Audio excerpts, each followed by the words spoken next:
منہ الفوت، ہر چیز سے بھاگ سکتا ہے انسان، موت سے کسی کا باپ بھی نہیں بھاگ سکتا۔ اور بیاریوں میں مشہور ہے کہ جب انسان کی موت آتی ہے تو اونٹ پہ بیٹھے ہوئے آدمی کو بھی کتا کاٹ لیتا ہے، حالانکہ کوئی تک نہیں بنتا۔ کنوینس کا کتنا بڑا پرابلم ہے، آپ سوچو، کتے کے لیے کنوینس کے بغیر اونٹ تک پہنچنا آسان ہے، کس قدر پرابلم کی چیز ہے نا، لیکن کتا پہنچ جاتا ہے بغیر کنوینس کے۔ باقاعدہ اس کو گاڑی لگوانی پڑے گی، کتے کو سیڑھیاں لگوانی پڑیں گی اوپر جانے کے لیے، لیکن پہنچ جاتا ہے۔ کتے کے قد کو دیکھو اور اونٹ کے دیکھو، لیکن جب انسان کی موت آتی ہے تو کتا پہنچ جاتا ہے وہاں تک۔ اور بھی بہت واقعات ہیں اپنی زندگی میں، فلاں کا انتقال، فلاں میری والدہ کا انتقال ہوا، والد صاحب کا انتقال ہوا، نانا کا انتقال ہوا، نانی کا انتقال ہوا، اور ابھی دو چار منہ میں آنے لگے تھے، لیکن اللہ کا شکر ہے وہ زندہ ہیں، وہ بولیں گے ابھی ہمیں کیوں مار رہے ہیں، اللہ ان کو زندگی دے، صحیح نا، ہماری دعائیں ہیں۔ تو میری بڑی ہمشیرہ کا انتقال ہوا، ان کی عمر بھی زیادہ نہیں تھی، بریسٹ کینسر ہوا، ایسے اسٹیج پہ پہنچ کے پتہ چلا کہ بچنے کی امید ختم، ڈاکٹر نے بتا دیا بھائی یقینی موت ہے۔ کچھ دن پہلے ایک صاحب ملنے کے لیے آئے تو ایسے ہڈیوں کے ڈھانچے بنے ہوئے تھے، جوان آدمی تھا، کہتا مجھے کینسر ہے اور ڈاکٹروں نے کہہ دیا کہ آپ کی موت واقع ہو جائے گی۔ بہت بیچارے کی حالت خراب تھی، اطلاع گئی ایک دو مہینے میں کہ اس کی انتقال ہو گیا ہے۔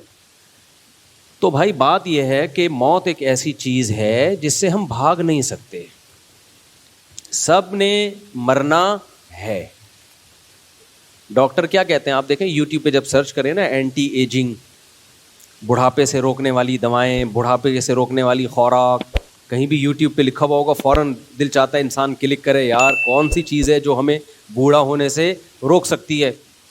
تو ساری دنیا کے سارے ڈاکٹر، سارے حکیم اس پر متفق ہیں کہ آپ بڑھاپے کے پروسیس کو سلو کر سکتے ہو، بریک بولو نہیں لگا سکتے۔ یہ نہیں ہو سکتا کہ بڑھاپے کو آپ نے بریک لگا دی، روک دیا، نہ نہ نہ۔ یہ ہو سکتا ہے کہ آپ نے 60 سال میں بوڑھا ہونا تھا تو بہت زیادہ صحت کا خیال کیا تو اب 70 میں بوڑھے ہو رہے ہو، بہت زیادہ خیال کیا تو 80 میں جا کے ہو رہے ہو۔ یہ نہیں ہو سکتا کہ 60 سال میں آپ رک جاؤ، آپ کا ایک بال سفید تھا تو اب ایک ہی رہنا، نا نا نا نا۔ 40 سال کی عمر میں ایک بال سفید ہوتا ہے، جوان آدمی کہتا ہے یار ایک بال ہے نوچ کے نکال دو، پتہ ہی نہ چلے ہوا کیا۔ ایک دن اٹھتا ہے صبح کو دوسرا بال بھی سفید، کہتا ہے یار اس کو بھی نوچ لو، اب کیا ہے، اس کو بھی نوچا، پھر اتنے سفید، کہتے ہیں نوچاؤں گے تو گنجا ہو جاؤں گا بھائی۔ پھر وہ کلر لگانا شروع کرتا ہے، پھر نیچے سے سفید بال بتا رہے ہوتے ہیں کہ کلر ہے یہ، کیونکہ جب جڑوں سے بال اگتے ہیں نا وہ بتا رہے ہوتے ہیں کہ یہ اوریجنل نہیں ہے۔ مچھلی کھاتا ہے، یہ کھاتا ہے، وہ کھاتا ہے، جو مرضی کر لو میرے بھائی، ایک دفعہ جب سفیدی آنا شروع ہوئی، سفیدی کی بریکیں کیا ہیں؟ فیل۔ سفیدی کی بریکیں فیل ہیں، پھر نہیں ہوتی۔ تو پیغمبروں کی یہی تو دعوت ہے بھائی۔ یہ جو قرآن مجید کی آیت ہے نا، اولم نعمرکم ما یتذکر فیہ من تذکر وجاءکم النذیر، اللہ کہتے ہیں جب جہنمیوں کو جہنم کے کنارے پہ لایا جائے گا جہنم میں ڈالنے کے لیے، تو آگ کو دیکھ کے وہ کہیں گے نا کہ یہ تو بہت سخت عذاب ہے، تو اللہ جواب میں کیا کہیں گے؟ کیا ہم نے تمہیں اتنی عمر نہیں دی تھی جس میں نصیحت حاصل کرنے والا نصیحت حاصل کر لیتا؟ کیا ہم نے تمہیں اتنی ایج نہیں دی تھی؟ وجاءکم النذیر، اور تمہارے پاس، ادھر توجہ میرے بھائی، اور تمہارے پاس ڈرانے والا بھی آ گیا تھا۔ یعنی اللہ کہیں گے ہم نے تمہیں اتنی عمر دی تھی کہ جس سے تم نصیحت حاصل کرنا چاہتے تو نصیحت حاصل ہو جاتی، پتہ چل جاتا صحیح غلط کیا ہے، یعنی عقل سے بھی تم فیصلہ کر سکتے تھے، لیکن تمہارے پاس ایک ڈرانے والا بھی آیا تھا۔ اب یہ ڈرانے والا کیا ہے؟ تو مفسرین نے بہت سارے مصداق اس کے بیان کیے ہیں کہ بہت ساری چیزیں ہیں جو انسان کو ڈراتی ہیں کہ موت کا وقت اب قریب ہے، اب انسان کا بچہ بن جا۔ فرمایا ان میں نذیر میں نبی صلی اللہ علیہ وسلم بھی ہیں، نبی نے آ کے ہمیں ڈرایا بھی ہے، خوشخبریاں بھی دی ہیں۔ ان میں بڑھاپا بھی ہے، اور علماء نے اس میں لکھا ہے اس نذیر جو قرآن نے کہا نا تمہارے پاس ڈرانے والا آیا, اس میں سفید بال بھی ہیں. سب سے پہلی علامت جو آپ کو ڈرا رہی ہوتی ہے نا, جو ہم ڈرتے تو نہیں ہیں, ہم کچھ اور ہی کاموں میں لگ جاتے ہیں, وہ کیا ہے؟ بالوں کا سفید. یہ سب سے پہلی علامت ہے کہ اب آپ ریورس ہونا شروع. جتنا پاورفل ہونا تھا نا, قرآن کیا کہتا ہے بھائی, ہم نے ثم یخرجکم طفلا, اللہ جب تمہیں ماں کے بطن سے نکالتے ہیں تم کمزور ہوتے ہو, خلقکم من ضعف, کمزوری میں بنایا اللہ نے تمہیں, بہت کمزور. آہستہ آہستہ خوراک ملتی ہے, دودھ ملتا ہے, پراٹھے ملتے ہیں, ڈبل روٹیاں, شکر ہے وہ بھی مل رہی ہیں آج کل, تبھی بچے ڈبل روٹی جیسے بن رہے ہیں, لیکن بہرحال پراٹھے ملتے ہیں, روٹیاں ملتی ہیں, آہستہ آہستہ بچہ کیا ہوتا ہے؟ پاور پکڑنا شروع. یہ پاور کب تک چلتی ہے؟ مینٹلی گروتھ بھی ہوتی ہے اس کی اور جسمانی گروتھ بھی ہوتی ہے. حتی اذا بلغ اشدہ وبلغ 40 سنۃ, 40 سال تک اپنی فل طاقت اور قوت کو پہنچ چکا ہوتا ہے. سمجھ میں نہیں آ رہی میرا خیال ہے بات؟ تبھی ماہرین کہتے ہیں نا پہنچتا تو 30 سال میں, کیونکہ 30 سال شباب کی انتہا ہے. 30 سے 40 سال تک تقریباً ایک ہی جیسی کنڈیشن رہتی ہے اس کی. تو مینٹلی گروتھ 40 سال تک انسان کی کمپلیٹ. اس لیے قرآن نے انسان کی جو لاسٹ ایج ہے نا, جس کے بعد اب اس نے ڈھلکنا ہے, اب ریورس ہونا ہے, وہ کون سی ایج کو قرار دیا ہے؟ بولتے کیوں نہیں میرے بھائی؟ 40 سال. اس لیے کہتے ہیں نا کہ اگر آپ 40 سال میں بھی طاقتور نہیں ہو تو اب آپ فکر چھوڑ دو طاقتور ہونے کی, اب آپ کوئی اور کام کرو, ٹھیک ہے نا. پاورفل ہونے کی فکر آپ بولنے پہ گورنمنٹ نے پابندی لگائی ہے, اب طاقتور ہونے کی فکر. 30 سال میں بھی آپ طاقتور نہیں ہو تو اب آپ کوئی اور کام کرو, یہ کام آپ کے بس کا. ہوتے ہیں نا بہت باریک باریک 30 سال میں بھی بالکل باریک باریک, 40 سال میں بھی وہ کہتے ہیں یار میں موٹا ہو جاؤں. اب آپ موٹے تو ہو گئے لیکن وہ غلط والے موٹے ہو گئے. اب آپ چربی وربی چڑھ سکتی ہے, گھی کا ڈبہ بن سکتے ہو اب آپ. اب وہ جو ایک جو مسل کی پاور ہوتی ہے وہ لانا بہت مشکل کام ہے, سمجھتے ہو, وہ بہت مشکل ہے. تو بلغ اشدہ, 40 سال تک پہنچا تو اب یہاں سے ریورس ہونا. میڈیکل سائنس بھی یہی کہتی ہے بھائی 40 سال کے بعد اب آپ واپس, کتنا زور لگا لو اب آپ کہ میں واپس نہ جاؤں. واپس کا کیا مطلب؟ وَمَن نُعَمِّرُهُ نُنَكِّسْهُ فِي الْخَلْقِ, قرآن کہتا ہے جس کو ہم عمر دیتے ہیں ہم اس کو خلق میں واپس ریورس کرتے ہیں. ریورس میں طاقتور ہوگا یا کمزور ہوگا؟ کمزور, دماغی کمزوری بھی, جسمانی کمزوری بھی. تو واپس, تبھی آپ دیکھو جب انسان واپس ہونا شروع ہوتا ہے, کمر جھکنا شروع. بچپن میں کیسے چلتا تھا؟ بچے جب چلتے ہیں نا, ایک پاؤں ادھر جا رہا ہے ایک پاؤں. ہمارے ایک ریلیٹیو آئے جو بڑے, میں نے ایک دور میں دیکھا تھا ان کو 15-20 سال پہلے, بڑے ینگ جوان نا, فٹ فاٹ. تو اب آئے کچھ دن پہلے, اب ہمارے گھر کی سیڑھیوں پہ چڑھ رہے ہیں تو ایک پاؤں ادھر کو جا رہا ہے ایک پاؤں. میں نے کہا یہ آپ چڑھ کیسے رہے ہیں؟ کہہ رہے ہیں بس یار وہ دن گئے. کہہ رہے ہیں وہ دن گئے, اب تو ایسے ہی ہے. اور ہر اسٹیپ پہ آواز بھی نکل رہی ہے, زور لگتا ہے نا, آہ کی آواز آتی ہے. وہ ایک بوڑھا آدمی کہیں چلتا ہوا جا رہا تھا, کہیں ٹھوکر لگی تو اس کو اپنی جوانی یاد آئی نا. ٹھوکر لگی ایک دم بیچارہ لڑکا 3-4 قدم, تو کہنے لگا ہائے جوانی. پھر دیکھتا ہے کوئی دیکھ تو نہیں رہا, پھر آہستہ سے کہتا ہے بھائی تو نے جوانی میں کون سے تیر مار لیے تھے. تو آہستہ آہستہ انسان کیا ہونا شروع ہوتا ہے؟ ریورس. اور پھر ہر آنے والا دن اس کو تڑپاتا ہے. حضرت مجذوب رحمۃ اللہ علیہ نے کہا تھا نا, تجھے پہلے بچپن نے برسوں کھلایا. انسان کی زندگی کے 15-20 سال تو کھیل کود میں گزر جاتے ہیں, اس میں تو کوئی ہوش ہی نہیں ہوتا. جوانی نے پھر تجھ کو مجنوں بنایا. جوانی جب ہوتی ہے تو پھر عشق معاشقوں میں لگتا ہے. بڑھاپے نے پھر آ کے کیا کیا ستایا. سارے جو بل نکلنا شروع ہوتے ہیں وہ کب ہوتے ہیں؟ بڑھاپے میں.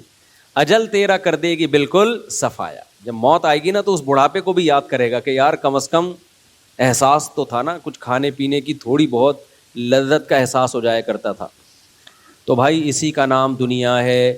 اسی لیے آدم علیہ الصلاۃ والسلام سے لے کر سید الانبیاء محمد صلی اللہ علیہ وسلم تک تمام پیغمبروں نے ایک دعوت دی ہے, لا تحب الدنیا, دنیا سے محبت بولو مت کرو, دل مت لگاؤ دنیا سے. دیکھو کچھ گناہ تو ایسے ہیں جو سوسائٹی میں گناہ سمجھے جاتے ہیں, کچھ گناہ ایسے ہیں جو سوسائٹی میں گناہ سمجھے جاتے ہیں, کچھ گناہ ایسے ہیں جو اللہ کی نظر میں بہت بڑے جرم ہیں لیکن وہ گناہ سمجھے نہیں جاتے, حالانکہ زیادہ بڑے گناہ ہیں وہ, اور ان کے نقصانات بھی زیادہ ہیں. زنا ایک گناہ ہے لیکن لوگ اس کو گناہ سمجھتے بھی, وہ جملہ مکمل کرنا ہے آپ لوگوں نے. زنا ایک گناہ ہے, لوگ اس کو گناہ سمجھتے ہیں. کیوں نہیں ہے بھائی, ہیں. اتنے بھی کافر تھوڑی ہوئے ہیں لوگ کہ زنا کو حلال سمجھنا شروع کر دیں. یہ کہہ رہے ہیں نہیں ہے. زنا ایک گناہ ہے, لوگ اس کو کیا سمجھتے ہیں, گناہ. نماز چھوڑنا گناہ ہے, لوگ اس کو کیا سمجھتے ہیں, گناہ. حج فرض ہوا آپ نے نہیں کیا, یہ گناہ ہے, لوگ اس کو کیا سمجھتے ہیں, گناہ. داڑھی کاٹنا بھی معذرت کے ساتھ کیا ہے, گناہ ہے. اب تک تو گناہ سمجھتے تھے, اب کچھ اسکالر آ گئے جنہوں نے اس کو گناہ کی فہرست سے نکال دیا, ورنہ گناہ ہے, پہلے بھی تھا, اب بھی ہے, آئندہ بھی رہے گا, نبی کا حکم ہے. اسی طرح میرے بھائی بد نظری کرنا, فحش فلمیں دیکھنا, یہ گناہ ہے, لوگ اس کو گناہ سمجھتے ہیں. سود کھانا گناہ ہے, لوگ اس کو گناہ سمجھتے ہیں. دنیا سے محبت بہت بڑا گناہ ہے, لوگ اس کو گناہ سمجھتے ہی نہیں ہیں, بلکہ وہ دنیا کی محبت جو ان کے دل میں ہوتی ہے اس کو بھی یہ نہیں سمجھتے کہ ہمارے دل میں محبت ہے. وہ کہتے کہاں ہے, نہیں آئی میرا خیال ہے بات. وہ کہتے ہے ہی نہیں ہمارے دل میں محبت, اتنی ہے جتنی سب کے دل میں ہوتی ہے, تو ہمارے دل میں بھی اتنی محبت ہے. تبھی میں پھر ان سے کہتا ہوں میرے بھائی آپ کے دل میں دنیا کی محبت ہے, آپ اس کو گناہ سمجھو پہلی بات. تو وہ کہتے ہیں کیوں سمجھیں, اس میں کیا خرابی ہے, ہر اچھی چیز سے محبت ہوتی ہے, تو دنیا بھی بڑی اچھی چیز ہے, تو کیوں محبت نہیں ہوگی میرے بھائی. اس کا مطلب ان کا کانسیپٹ محبت کے بارے میں کلیئر نہیں ہے. بھائی جب شریعت کہہ رہی ہے لا تحب الدنیا, کہ دنیا سے محبت مت کرو, تو اس کا مطلب کہ بری چیز ہوگی نا. کیا ہو گیا میرے بھائی. تو اگر اس کے بارے میں آپ کو کوئی اشکال ہے کہ یار محبت نہ کرو, تو پھر کیسے چلیں دنیا میں. اگر میرے بھائی کسی کاروباری آدمی کو دکان سے محبت نہیں ہوگی تو وہ دکان چلائے گا, بولتے کیوں نہیں. تبھی لوگ تو پھر علماء پہ اعتراض کرتے ہیں, ایک طرف یہ کہتے ہیں دنیا سے محبت نہ کرو, دوسری طرف جاپان کے دورے ہو رہے ہیں ان کے. اچھا وہ جو میری ویڈیو آئی ہے نا, میں لانچ میں بیٹھ رہا ہوں, پیچھے سے کوئی لڑکی اس لانچ کو سیٹ کر رہی ہے, وہ ویڈیو میں نے نہیں بنائی ہے, وہ کسی اور نے بنا کے ڈال دی ہے. میں جب اپنے کیمرے سے کوئی ویڈیو بناتا ہوں تو اس کا خیال کرتا ہوں کہ اس میں لیڈیز بولو نا نہ آئیں. اب کوئی اور بنا رہا ہو تو بھائی اس میں مجھے ملامت نہیں کی جا سکتی, کیونکہ میں کہیں بھی چلتا ہوا جا رہا ہوں, خواتین بھی تو چلی رہی ہوتی ہیں نا, یا تو میں ان کو روک دوں یا خود رک جاؤں. تو دو ہی حل ہیں, یا تو میں, یہ کینیڈا کی ویڈیو تھی, کینیڈا میں جا کے پابندی لگا دوں کہ میں جہاں جہاں انجوائے کرنے کے لیے جاؤں گا لانچ میں, جائز جگہوں پہ, کوئی فلم دیکھنے تھوڑی جا رہا ہوں میں وہاں, میں جہاں جہاں لائف کو انجوائے کرنے کے لیے, میرا بھی حق ہے کہ نہیں ہے, میں لانچ میں جاؤں, میں سمندر میں جاؤں, تو کینیڈا کی تمام انگریز خواتین کو چاہیے کہ برقع پہن کے وہ سائڈوں پہ ہو جائیں. یا تو یہ حل ہے, یا یہ کہ میں جانا چھوڑ دوں, میں وہاں جاؤں جہاں سب آدمی ہوں, تو وہ مسجد ہی ہے, پھر اس کے علاوہ اور کوئی جگہ نہیں ہے. تو ہمیشہ کسی پہ اعتراض کرنے سے پہلے بات کرنی وہ چاہیے جس کے تمام پہلوؤں پہ آپ غور کر لیں کہ اگر آپ کے ساتھ ایسا ہو تو آپ کیا کریں گے. اب وہاں جہاں میں کینیڈا میں ایک لیک ہے, ایک جھیل ہے, وہاں میں جب, مجھے بتاؤ کینیڈا میں کسی جھیل پہ جانا جائز ہے یا نہیں ہے, اسٹیپ بائی اسٹیپ نا, کیونکہ اس پہ اتنا بڑا تماشا بنا ہے. کچھ لوگوں نے میرے بیان پہ ہی پابندی لگا دی کہ اس آدمی کو ہم نے بلانا ہی نہیں ہے, دیکھو یہ لڑکی پیچھے سے وہ جو ہے نا لانچ میں بٹھا رہی ہے اس کو, اور یہ جا رہا ہے, یہ کیسا یار, کس توبہ استغفر اللہ. تو ان کو میں کہہ رہا ہوں, بڑے کچھ لوگ ہیں جنہوں نے پابندی لگا دی, تو لگاتے ہیں, کوئی اس سے ہماری صحت پہ کوئی ایسا فرق پڑتا نہیں ہے, لیکن ایک مثال دے رہا ہوں کہ میرے لیے کینیڈا جانا جائز ہے یا نہیں. پہلا سوال, کینیڈا میں میرے لیے کسی جھیل پہ تفریح کے لیے جانا جائز ہے یا نہیں ہے؟ جائز ہے. اس میں لانچ میں بیٹھنا, وہ بھی مولویوں کے ساتھ, سارے مدرسے کے طلبہ تھے, یہ نہیں کہ چھپڑ میں کسی کو لے کے گھوم رہا ہوں میں, وہاں سارے مولانا لوگ تھے, تبلیغی جماعت والے تھے, مدرسے کے طلبہ بھی مدرسے کے طلبہ تھے جنہوں نے میرے لیے گھمانے پھرانے کا انتظام کیا کہ ہم آپ کو گھمانے لے کے جائیں گے.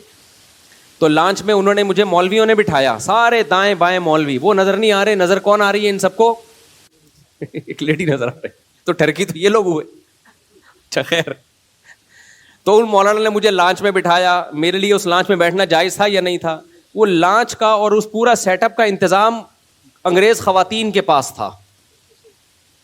تو اگر وہ پورا سیٹ اپ میرا ہوتا اور میں نے وہ لڑکیوں کے حوالے کیا ہوتا تو آپ کہتے ہیں مفتی صاحب آپ مولوی ہو کے یہ کام کر رہے ہو. بھائی وہ کینیڈا کی گورنمنٹ ہے تو وہ جو چاہے کرے, ہم اس کو پابند نہیں کر سکتے. بسوں میں بیٹھتے ہیں, جہاز میں بیٹھتے ہیں, تو کیا وہاں کوئی داڑھی مونچھ والے آدمی آتے ہیں چائے لے کے آپ کے سامنے؟ ایئر ہوسٹس آتی ہے نا. امریکہ میں ہم نے دیکھی ہیں جہازوں میں ایئر ہوسٹس بوڑھی بوڑھی, بالکل بوڑھی عورتیں ہیں. ان کو اس سے کوئی غرض نہیں ہے کہ جوان ہو یا بوڑھی ہو. وہ کہتے ہیں یار کام ہو, وہ کام کرتی ہیں. آپ چائے منگواؤ ٹھک کر کے چائے آئے گی, آپ نے پانی منگوانا ہے ٹھک کر کے پانی آئے گا. لیکن ہمارے ہاں جو کانسیپٹ ایئر ہوسٹس کا ہے کہ وہ ان کو پتا ہے کہ شاید کچھ اس کے بغیر شاید بیٹھیں گے نہیں لوگ.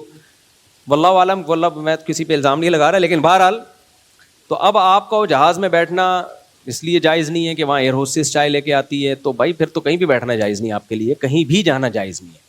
تو اس لیے اعتراض کرنے سے پہلے کچھ تھوڑا سا سوچ لیا کریں, اپنے آپ کو اس جگہ رکھ کے سوچا کریں کہ مفتی صاحب کی جگہ اگر آپ وینکوور میں ہوتے اور آپ کو کوئی لیک پہ گھمانے کے لیے لے کے جاتا اور آپ کو کوئی لانچ میں بٹھاتا اور بٹھانے والی لڑکی ہوتی تو آپ کیا کرتے؟ چھوڑ دیتے اس کو کہ چونکہ لڑکی بٹھا رہی ہے. حالانکہ لڑکی سے کوئی ہمارا لینا دینا تھا نہیں. وہ انگلش میں ٹھش پش بہت بول رہی تھی.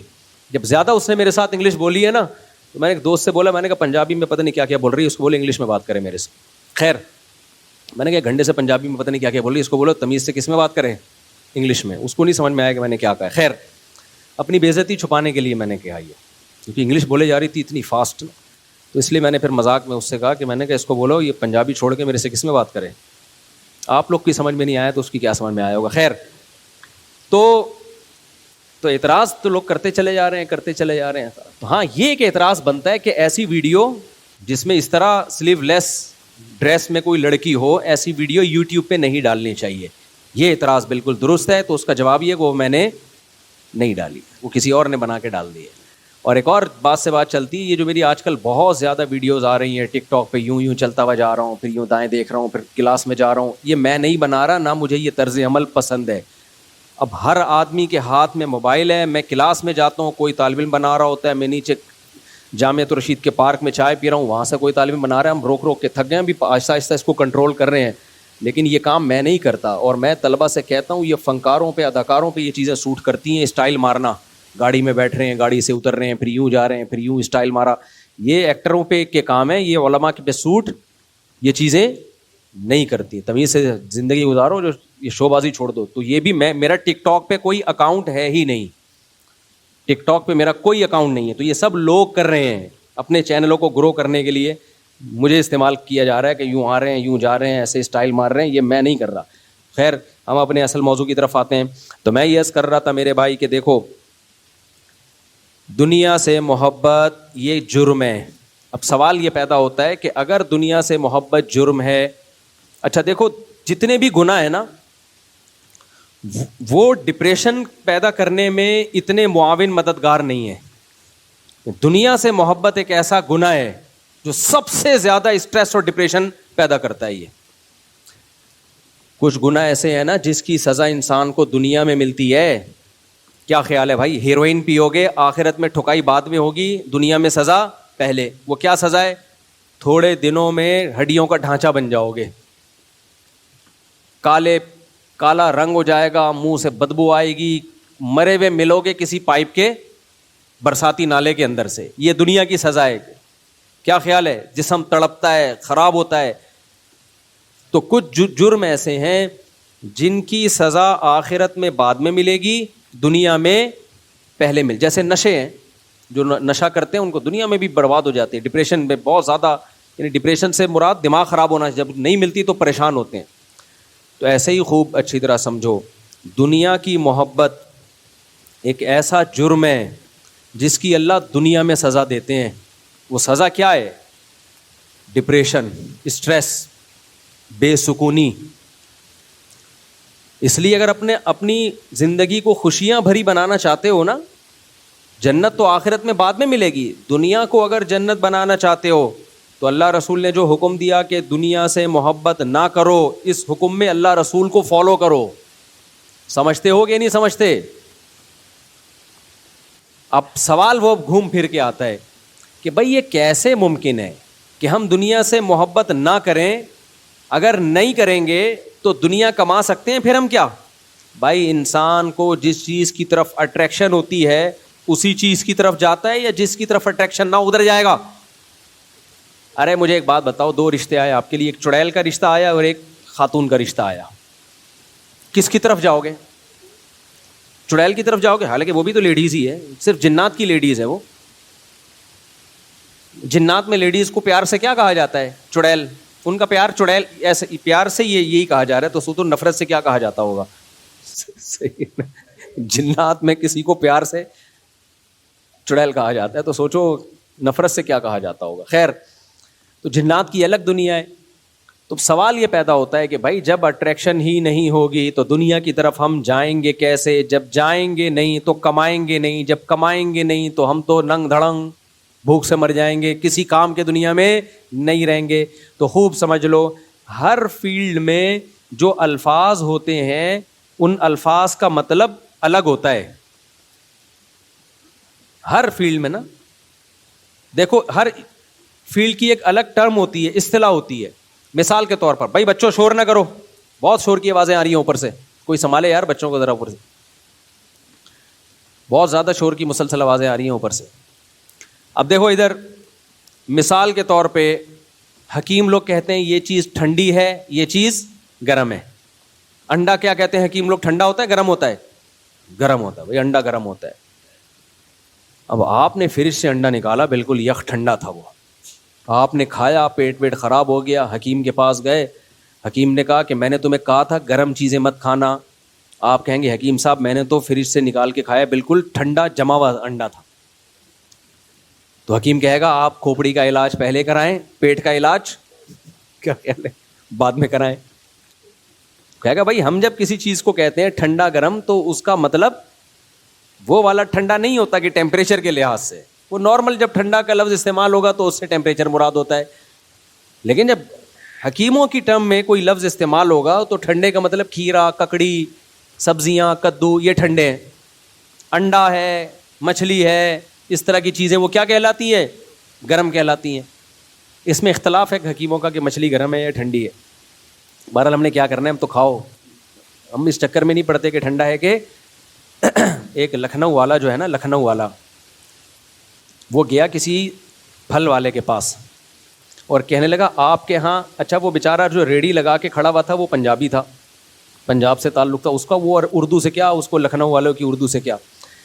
تو لکھنؤ والا گیا کہ آپ کے ہاں یہ جو کینو مالٹے ہیں یہ وزنن بکتے ہیں یا عددن بکتے ہیں؟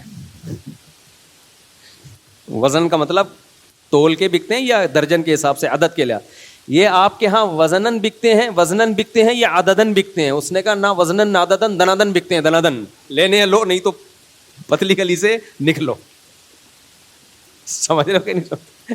اس کو کیا پتا وزنن اور عددن, ہر ایک کی اپنی ٹرم ہوتی ہے نا. اس نے کہا دنادن بکتے ہیں, دنادن لے جا.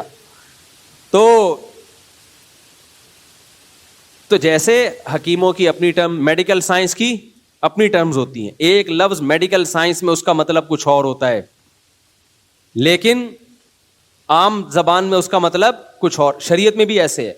دیکھو عام عربی میں صلاۃ کا لفظ, صلاۃ کا لفظ عام عربی میں یہ تحریک کے معنی میں آتا ہے, حرکت دینا. لیکن جب یہ اسلام یہ لفظ یوز کرتا ہے تو صلاۃ کس کے معنی میں؟ نماز کے معنی میں. تحریک سلوتین, صلاۃ ہے نا تحریک سلوتین.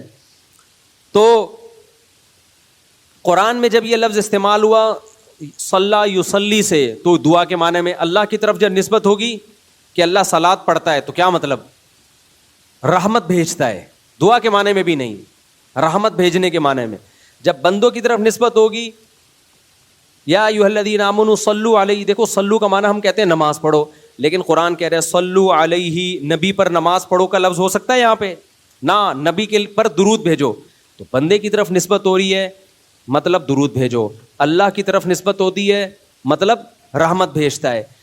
ان دونوں سے ہٹ کے جرنلی یہ جب لفظ استعمال ہوتا ہے اس کا مطلب نماز پڑھتا ہے. تو ایک ہی لفظ قرآن میں مختلف جگہوں پہ مختلف معنوں میں استعمال ہو رہا ہے. سمجھتے ہو کہ نہیں سمجھتے؟ دیکھو ظلم کا معنی کیا ہے؟ اصل میں ظلم کی عربی میں ڈیفینیشن ہے وضع الشیء فی غیر محلہ، ایک چیز یہاں رکھنے کی تھی، آپ نے اٹھا کے اس کو کسی اور مقام میں رکھ دیا جو اس کا بنتا نہیں ہے. مثال کے طور پر ایک سیٹ ہے مینیجر کی، آپ نے اس کو چپڑاسی کی کرسی پہ لے جا کے بٹھا دیا، تو یہ کیا کہلائے گا؟ ظلم. سمجھتے ہو؟ اب قرآن کیا کہہ رہا ہے؟ وَلَمْ تَظْلِم مِّنْهُ شَيْئًا، ایک باغ کی قرآن نے مثال دی ہے جس کے درخت ظلم نہیں کرتے تھے.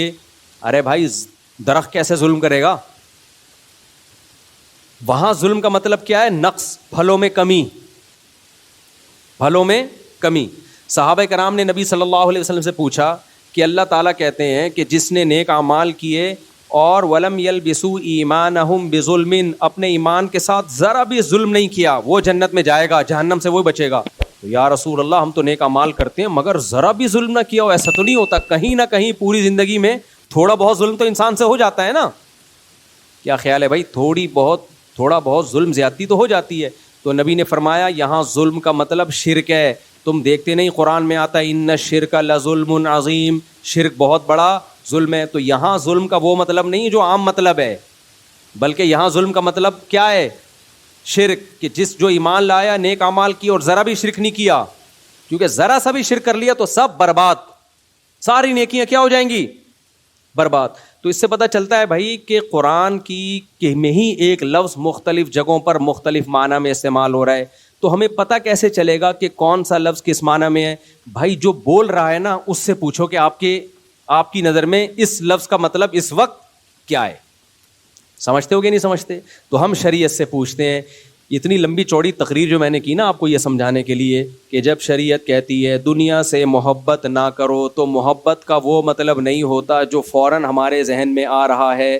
ہمارے ذہن میں فوراً یہ آتا ہے کہ کینیڈا جانا چھوڑ دو، وہاں لانچوں میں گھومنا چھوڑ دو، نیاگرا فال بولو مت جاؤ، شادیاں مادیاں بہت دن ہو گئے میرے بھائی مت کرو، صحیح ہے نا، بیوی بچوں سے محبت مت کرو. یہ مطلب آتا ہے نا. دنیا میں تو سب چیزیں داخل ہیں. گاڑیوں سے محبت مت کرو، پراٹھوں سے محبت، جملہ آپ لوگ کمپلیٹ کرو میرے بھائی، پراٹھوں سے محبت مت کرو، ناشتے میں انڈے مت کھاؤ، نہاری وہاری مغز نہاری سب چھوڑ دو. یہی مطلب پادریوں نے لیا تھا جس سے بیڑا غرق ہو گیا عیسائیت کا. سمجھتے ہو؟ انہوں نے کہا جب تورات انجیل کہتی ہے دنیا سے محبت مت کرو، دنیا سے بے رغبتی، تو اب ہم کیا کریں گے؟ سب چھوڑ چھاڑ کے جنگلوں میں نکلیں گے، اللہ اللہ کریں گے. اور بس ان کی جو عورتیں ہوتی ہیں جن کو نن کہا جاتا ہے، انہوں نے کہا ہم سب چھوڑ چھاڑ کر چرچ کی خدمت کے لیے اپنے آپ کو وقف، نہ شادی بیاہ نہ بچے، بس اللہ اللہ. پادریوں نے کیا کہا؟ بس ہر وقت کیا ہوگا؟ اللہ اللہ. وہ ہوا تو نہیں بیچاروں سے اللہ اللہ، بہت سارے کچھ اخلاقی برائیوں میں لگ گئے، کچھ بچے بھی رہے. لیکن یہ گڑھی ہوئی وَرَهْبَانِيَّةً ابْتَدَعُوهَا، قرآن کہتا ہے یہ انہوں نے خود سے گڑھی ایک چیز جس کا اللہ نے ان سے مطالبہ نہیں کیا. اب جب آپ پادریوں سے پوچھتے ہو کہ بھائی قرآن کہہ رہا ہے کہ اللہ نے تم سے تورات اور انجیل میں اس کا مطالبہ نہیں کیا کہ تم دنیا کو لات مار دو، تو تم نے یہ کام کیوں کیا؟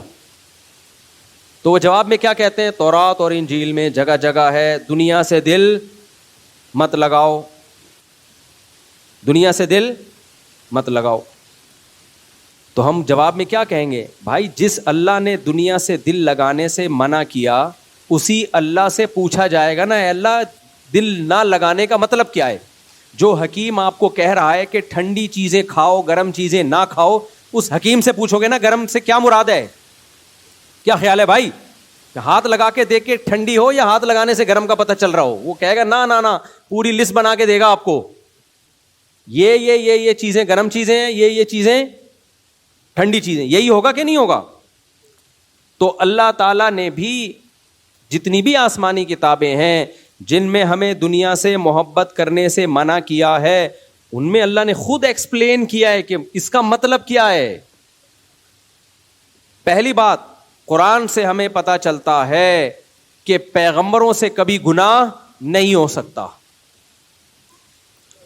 اگر دنیا سے محبت کا مطلب یہ ہوتا کہ دنیا رکھ نہیں سکتے آپ, اس کی طرف دل مائل نہیں ہو سکتا, تو قرآن سلیمان علیہ الصلاۃ والسلام کی بادشاہت, ان کی 100 بیویاں اور ان کے خادم اور ان کا تخت, اور تخت بھی اتنا لگژری, ایسا لگژری تخت کے ہیرے جواہرات اس میں جڑے ہوئے, اور ملکہ سبا دیکھ کے اس کے ہوش اڑ گئے, یہ کیا ہے بھائی, اور ایسا عالی شان محل جس میں وہ رہا کرتے تھے.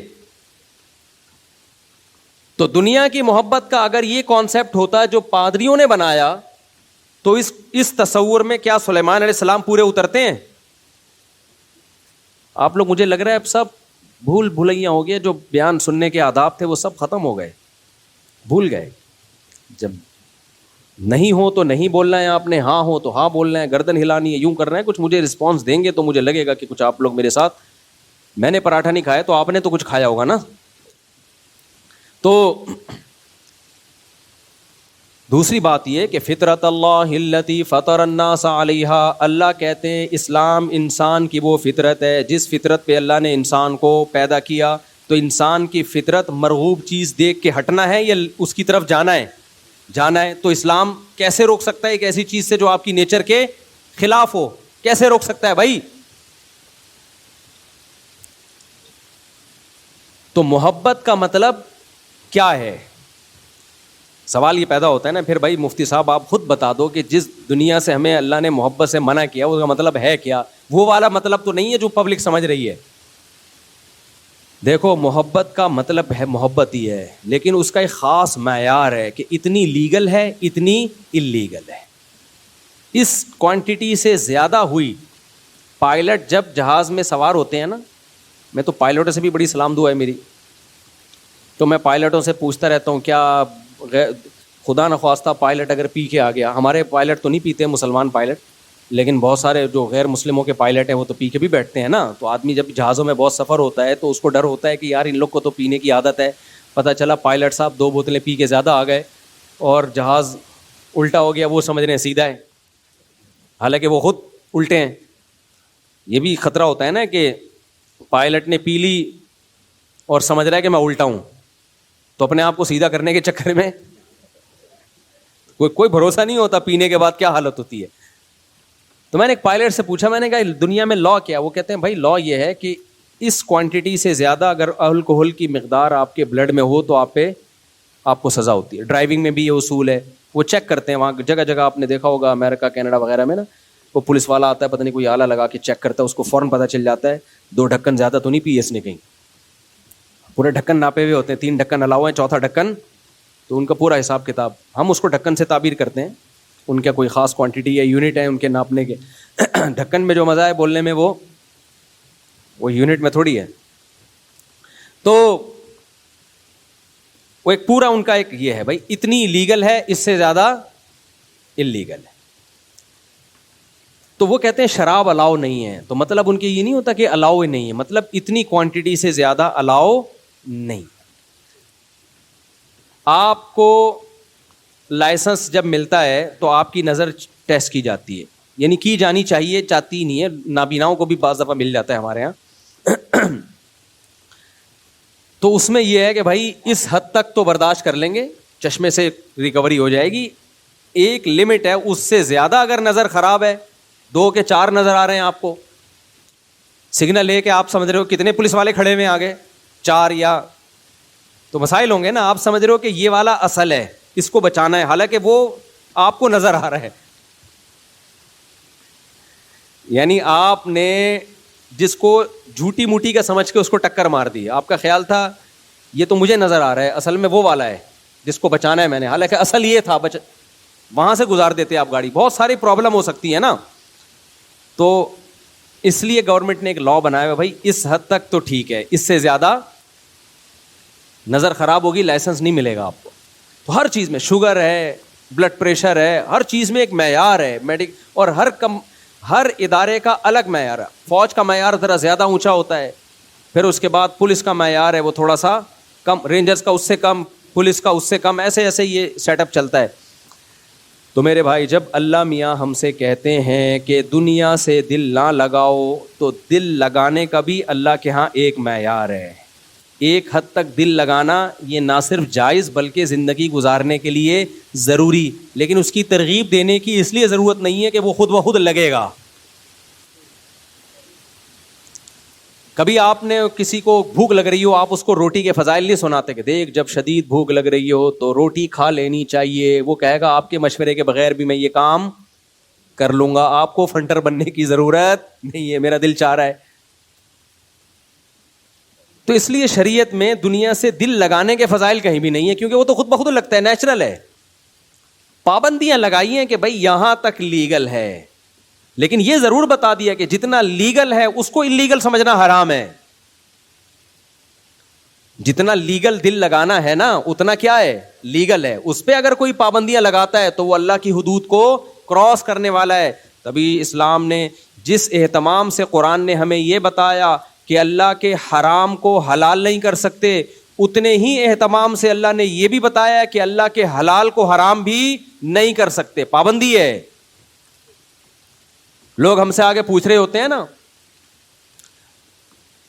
امام ابو حنیفہ رحمہ اللہ تعالی سے ایک مسئلہ پوچھا گیا, اس وقت کے فقہا کا اس میں اختلاف تھا. امام ابو حنیفہ کے نزدیک وہ جائز تھا. مسئلہ کیا تھا وہ میں بیان کروں گا تو یوٹیوب پہ ایک نئی جنگ چھڑ جائے گی نا, اس لیے میں اصل مدعا کو بیان کرتا ہوں جو اس مسئلے سے سبق دینا مقصد ہے. وہ ہے امام حنیفہ کے نزدیک جائز تھا, باقی فقہا کیا کہتے تھے, اس کو ناجائز. اب کسی نے امام صاحب پہ الزام لگایا کہ ابے یہ لوگوں کو اجازت دے رہے ہیں, رخصتیں دے رہے ہیں, دیکھو وغیرہ وغیرہ نا. تو کسی نے ان سے کہا کہ جب آپ کی نظر میں یہ جائز ہے تو آپ خود کیوں نہیں یہ کام کرتے, اور اگر خود یہ کام نہیں کرتے تو ناجائز کیوں نہیں کہتے پھر اس کو. تو امام صاحب نے فرمایا, مجھے پورے الفاظ یاد نہیں ہے کیونکہ یہ عبارت پڑھے ہوئے بھی 20-25 سال ہو گئے دور حدیث میں, پورے الفاظ یاد نہیں ہے. غالباً یہ تھا کہ میرے ایک ہاتھ میں چاند رکھ دیں, سورج رکھ دیں, یا یہ کہ مجھے پوری دنیا کی دولت دے دیں, یعنی جتنا بھی مجھے فورس کریں, مجھے یہ کہلوا دیں کہ یہ جائز ہے, ناجائز ہے, تو میں اس کو ناجائز قرار نہیں دوں گا, کیونکہ میرا اجتہاد یہ کہتا ہے کہ اس کے ناجائز ہونے کی دلیل نہیں ہے. پورا زور لگا دو, میرے منہ سے یہ نہیں نکلوا سکتے کہ یہ ناجائز ہے, کیونکہ اگر میں یہ کہہ دوں گا, امام صاحب کی بات کا مطلب کیا کہ میں ایک چیز کو جائز سمجھ رہا ہوں اور میں لوگوں کے دباؤ میں یا تانوں میں آ کے اس کو ناجائز کہہ دوں گا, تو اللہ کے حلال کو حرام کرنا بھی کم درجے کا ظلم بولو نہیں ہے. یوٹیوب کے مسئلے میں نا لوگ ہم پہ یہی زور لگا رہے ہیں, کبھی ڈاکٹر صاحب کا بیان پیش کر رہے ہیں, کبھی فلانا کا بیان پیش کر رہے ہیں کہ یوٹیوب کی ارننگ کو ہم مفتی طارق مسعود صاحب حرام کہیں, پھر الزامات لگا رہے ہیں کہ ان کے اپنے چینل ہیں. ہم 20 دفعہ جواب دے چکے, بھائی ہمارا چینل تو بعد میں بنا ہے, ہمیں تو پتہ بھی نہیں تھا اس وقت جب ہم نے اس کا فتویٰ دیا جائز ہونے کا. تو وہ کیا ہے, فورس کر رہے ہیں. میں لوگوں سے کہتا ہوں بھائی ہمیں اس دلیل کا جواب دے دو, میں اسی وقت ناجائز کہہ دوں گا, 2 سیکنڈ بھی مجھے ناجائز کہنے میں نہیں لگیں گے. لیکن ایک چیز کو ہم جائز سمجھ رہے ہیں, ہم اس کو ناجائز کہتے ہیں پبلک کے پریشر میں آ کے, تو قیامت کے دن الٹے ہم لٹکے ہوئے ہوں گے, آپ لٹکے ہوئے نہیں ہوگے. سمجھتے ہو کہ نہیں سمجھتے؟ اور پھر اس کے علاوہ بہت ساری چیزوں کو اور بھی ناجائز قرار دینا پڑے گا. اب یہ ٹاپک چل گیا تو میں اس کو, کیونکہ لوگ پھر شارٹ کلپ بناتے ہیں, پہلے وہ امام صاحب کی بات مکمل کر لوں. تو امام صاحب نے کہا کہ مجھ سے یہ نکلوا دو نا کہ یہ ناجائز ہے, پوری ایڑی چوٹی کا زور بھی لگا دیا جائے گا, میں اس کو ناجائز نہیں کہوں گا. تو یہ مجتہد اور فقیہ کا کام ہوتا ہے کہ اگر وہ کسی چیز کو جائز سمجھ رہا ہے تو اس کے ناجائز قرار دینا بھی جرم ہے. جیسے ناجائز کو حلال کر دینا, حرام کو حلال کر دینا جرم ہے, ایسے ہی حلال کو حرام کر دینا بھی کیا ہے, بہت بڑا جرم ہے. مشرکین یہی جرم تو کیا کرتے تھے. حلال حرام کی اتھارٹی کس کے پاس ہے؟ صرف اور صرف اللہ کے پاس. اب میں ایک مثال دیتا ہوں یوٹیوب کی آمدن سے متعلق. لوگ مجھے کہہ رہے ہیں بنوری ٹاؤن کا فتویٰ ہے, دارالعلوم کرنگی کا تو کوئی اس بارے میں واضح فتویٰ موجود نہیں ہے. بنوری ٹاؤن جو یوٹیوب کی آمدن کو حرام کہتا ہے نا, وہ کہتے ہیں وہ لوگ, وہ اس لیے کہ وہ ویڈیو ہی کو حرام کہتے ہیں.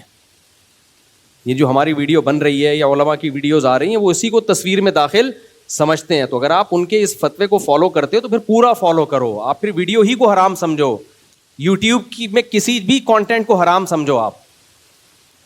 تو ہمیں اس پہ اعتراض نہیں ہے, وہ بھی علماء ہیں اور اہل حق علماء ہیں. جب علماء کا کسی مسئلے میں اختلاف ہوتا ہے تو کوئی کسی کی بھی رائے کو بھی فالو کر لے تو اس پہ ملامت نہیں ہوتی. تو اگر آپ ان کی اس رائے کو فالو کرتے ہو کہ ویڈیو حرام ہے, پھر یوٹیوب چھوڑ دو, آپ ٹک ٹاک میں جائز چیزیں دیکھنا بھی چھوڑ دو, یہ ان کی رائے ہے.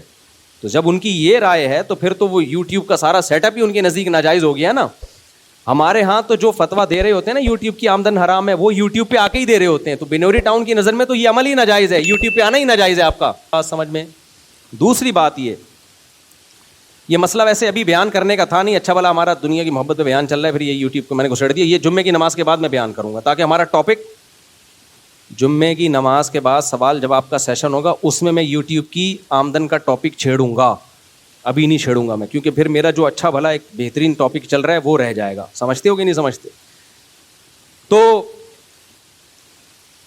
تو اللہ نے جو دنیا کی محبت سے منع کیا, میں نے عرض کیا کہ اس میں جو جائز چیز ہے اس پہ بھی پابندی لگانا اسلام میں حرام ہے.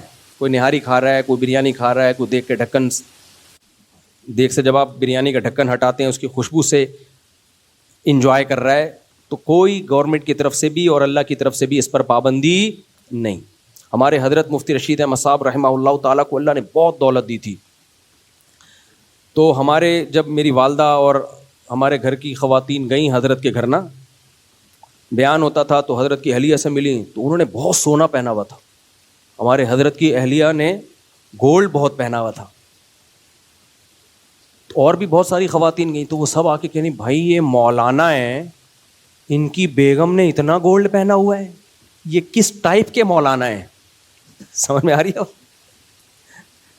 حضرت کی رائے یہ تھی کہ جب اللہ نے پیسہ دیا ہے تو میں گھر والوں کو گولڈ زیادہ پہناؤں گا. اور حضرت اسپیشل اس دن لازمی ان سے کہتے تھے پہنو جس دن خواتین بیان میں آئیں, تاکہ یہ جو کانسیپٹ مولویوں کے گھروں کا یا دینداروں کے گھروں کا ہے نا, اور یہ جو دنیا سے محبت کرنے کا جو کانسیپٹ ہے یہ کلیئر ہو کہ اس کا صحیح مطلب کیا ہے.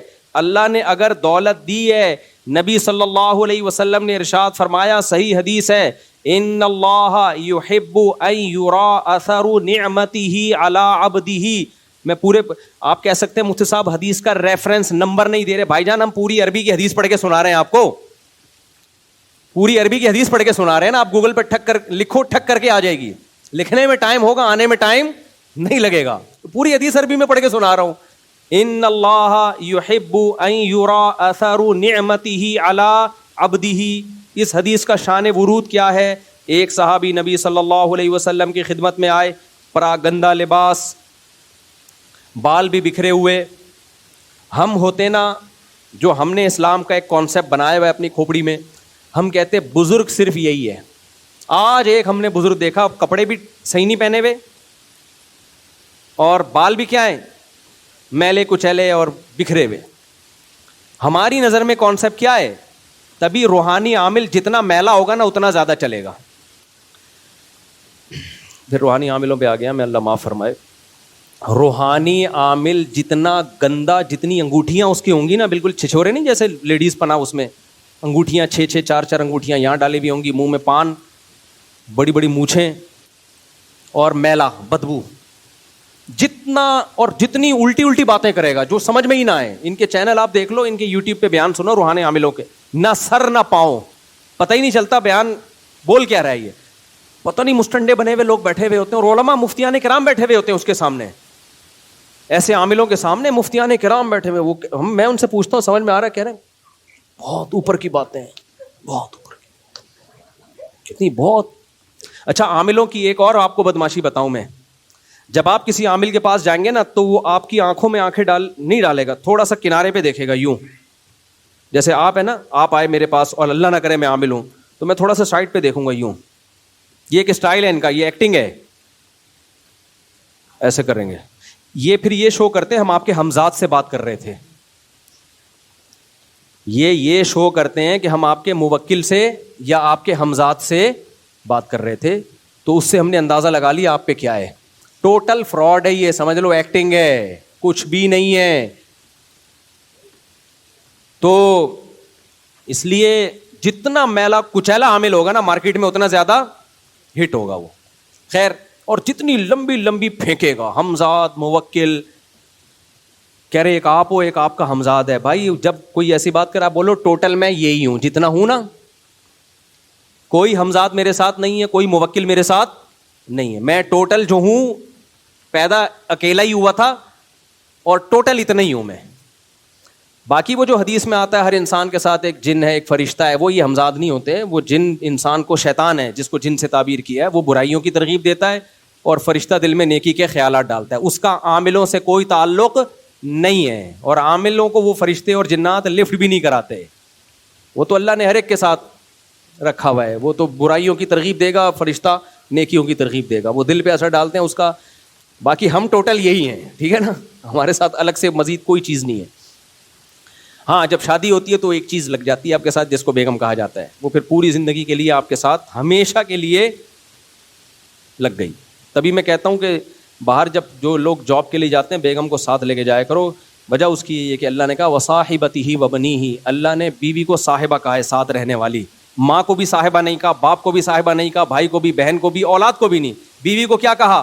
صاحبہ. اس کا مطلب یہ پھلترو کی طرح ہمیشہ کے لیے چپک گئی ہے.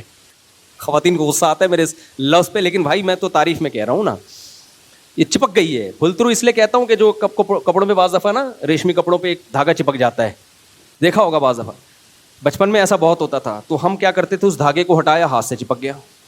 اب دوسرے ہاتھ سے پکڑا، اس پہ چپک گیا. وہ کرنٹ ہوتا ہے اس میں نا. پھر یوں یوں کیا، ادھر چپک گیا، پھر یوں کیا، ادھر چپک گیا. اس سے جان چھوڑانا، مرو گے تو جان چھوٹے گی اس سے، یا نہا کے آ جاؤ. تو وہ پھلترو کہلاتا ہے، اس کالڈ پھلترو. تو اسی طرح جب شادی ہو گئی تو بیگم کو اللہ نے کیا بنا دیا، آپ کے ساتھ چپکا دیا. اب 2-2 سال کے لیے سعودی عرب جا رہے ہو جاب کرنے کے لیے، پوری زندگی آپ بیگم یہاں ہے. یہ شریعت نہیں ہے بھائی، یہ شریعت کا مزاج نہیں ہے، اس کو ساتھ لے کے جاؤ. خیر، تو کیا بات کر چلی تھی یار، جلدی سے سمیٹیں. عاملوں پہ تو میں آ گیا تھا، وہ تو میں ہر بیان میں آتا ہوں، کوئی نئی بات تھوڑی ہے. دنیا سے محبت کی بات چل رہی تھی کہ ایک لمٹ ہے، اس سے کم کم جائز ہے. کیونکہ اگر وہ محبت بالکل بھی نہیں ہوگی تو ہم تو رہبانیت کی طرف چلے جائیں گے، کمانا چھوڑ دیں گے، بیوی بچوں کی فکر چھوٹ جائے گی، محبتیں مارکیٹ سے شارٹ ہو جائیں گی، زندگیاں خراب. تو میں حدیث سنا رہا تھا کہ نبی صلی اللہ علیہ وسلم کے پاس ایک صحابی آئے، پراگندہ حال، پراگندہ بال، لباس بھی پراگندہ. آپ نے فرمایا کیا اللہ نے تمہیں دولت نہیں دی ہے؟ فرمایا ہاں. تو آپ نے فرمایا ان اللہ یحب ان یرا اثر نعمتہ علی عبدہ، اللہ یہ چاہتے ہیں کہ جو اللہ نے تمہیں نعمت دی ہے اس کے اثرات تمہاری باڈی سے، تمہارے لباس سے نظر آئیں. اس لیے علماء، حضرت حکیم الامہ رحمہ اللہ نے لکھا ہے کہ مالداروں کا لباس تھوڑا اعلیٰ کوالٹی کا ہونا چاہیے. غریب آدمی کے پاس اگر اچھی کوالٹی کے پیسے نہیں ہیں تو ٹھیک ہے، وہ کم درجے کا لباس پہنے. مالدار کے پاس اگر ہے تو اس کا لباس کیا ہونا چاہیے؟ اعلیٰ. آپ کہہ سکتے ہیں اس سے تو سوسائٹی میں فرق ہوگا، اس سے معاشرے میں کیا ہوگا؟ فرق. یہ دولت مند ہے، یہ غریب ہے، کوئی ایسی بات نہیں ہے. اللہ یہ فرق چاہتے ہیں، یہ فطرت کا حصہ ہے، یہ آج سے نہیں ہے، ہمیشہ سے ہے. دولت مند لوگوں کا پوشاک لباس اعلیٰ ہوتا ہے، غریبوں کا کیا ہوتا ہے؟ کم. اب سوال پیدا ہوتا ہے اس فرق کی وجہ سے تو غریب بیچارہ احساس کمتری میں جائے گا. بالکل ضرورت نہیں ہے احساس کمتری میں جانے کی. وجہ اس کی ہے کہ موت کے بعد سب کیا ہو جائے گا بھائی؟ برابر. احساس کمتری میں جب جاتے، جب غریب ہمیشہ غریب رہتا، ٹھیلے پہ ہی رہتا، اور مالدار ہمیشہ مالدار رہتا. ابھی 2 ہفتے پہلے ایک ارب پتی آدمی کا انتقال ہوا، اتنی دولت کہ گنی نہیں جائی. تو وہی ہوا، پھٹے پہ ہی لٹایا گیا اس بیچارے کو. غسل بھی وہی پانی سے، کوئی الگ سے آب زمزم یا کوئی تیزاب سے نہیں نہلایا گیا کہ جی بہت مالدار آدمی تھے یہ. وہی پھٹے میں لٹا کے جنازہ پڑھا کے ان کو قبر میں ڈالا، اوپر سے سلیب لگا کے دعا کی، اور لوگ پتلی گلی سے نکل لیے. تو ٹھیلے والے کے ساتھ بھی کیا ہوگا؟ تو اس لیے ٹینشن لینے کا ہے ہی نہیں. لیکن آپ یہ چاہو کہ امیر اور غریب کا فرق اسلام میں ختم ہو جائے تو یہ دین فطرت کے خلاف ہوگا. یہ فرق اللہ نے رکھا ہے. اور سورہ زخرف آپ دیکھیں، لیتخذ بعضهم بعضا